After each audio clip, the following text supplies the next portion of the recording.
ती परिस्थिती लक्षात घेता पाकिस्तानात 450 रुपये लिटर आहे, 450 रुपये लिटर आहे.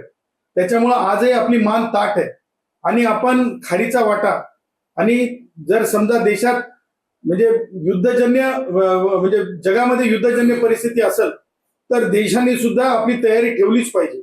आणि मला असं वाटतंय की एक मन आहे आमच्या गुराखी साहित्यामध्ये, सश्याच्या शिकारीला जाताना वाघाचं कडासन नसलं पाहिजे.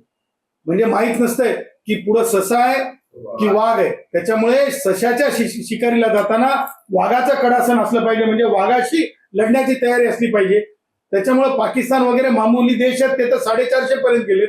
आज आपल्याला अमेरिका आणि मिडल ईस्ट वाल्यांसोबत सुद्धा म्हणजे किती लांब पल्ला गाठायचा आहे, त्या लांब पल्ल्याच्या आधारावर जर आपण अगोदरच आपली तयारी ठेवत असू तर मला असं वाटतंय या बाबतीला आपण म्हणजे टार्गेट किंवा या बाबतीला आपण स्टंट करून पाहण्यापेक्षा आपण ह्या बाबतीला युद्धजन्य जागतिक परिस्थितीच्या आधारावर आपण तयारीत राहिलं पाहिजे.